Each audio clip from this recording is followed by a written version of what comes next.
यहाँ पे देखते हैं कि शादी में कौन हेल्प कर सकता है। तो जिस नंबर के ऊपर सबसे ज़्यादा सर्कल बनेगा वही शादी में आपका हेल्प करेगा, चाहे वो स्टार्टिंग में प्रॉब्लम ही क्यों ना करे। डेट ऑफ बर्थ लेते हैं। मान लीजिए आपका जन्म हुआ है 11/12/1985 में, ठीक है जी। अब मैं यहाँ पे मूलांक जन्मांक की बात नहीं करूँगा, सीधे सीधे सिस्टम को ए बी सी में डिवाइड करूँगा। तो आप इस पहले को ए मान लीजिए, दूसरे को बी मान लीजिए और इस पूरे को, पूरी डेट ऑफ बर्थ को आप सी मान लीजिए। ये मेरा तरीका है समझाने का, ठीक है जी। और देखिए न्यूमरोलॉजी के कॉन्सेप्ट सेम ही होते हैं, तरीके वही होते हैं, लेकिन समझाने की प्रेजेंटेशन अलग अलग होती है। तो जो एक ए आया, इस दोनों नंबर को ऐड कीजिए। 1 + 1 कितना होता है? 2। 1 + 2 कितना होता है? 3। आपके पास नंबर कितने आ गए? 2 आ गए, 3 आ गए और 1 आ गए।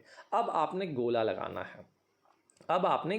है। तो देखिए सबसे ज़्यादा गोला किस में नंबर है? 1 2 3 4 5 6 7 8। इन सभी को आप अपने लूसो ग्रिड में प्लेस कीजिए।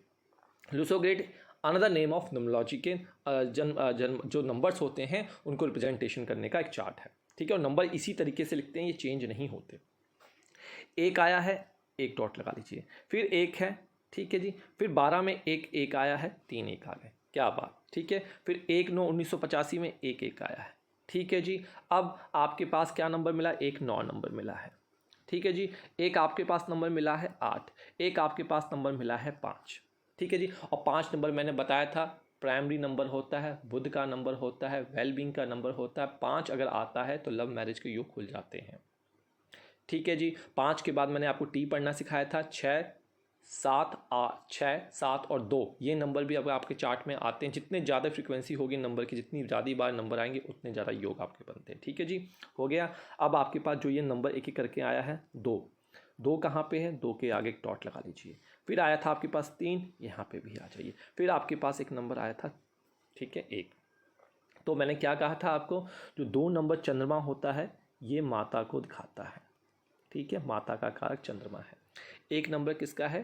पिता का कारक है, ठीक है। और 1 में देखिए 1 2 3 4 5 बार 1 पे बिंदु आए हैं।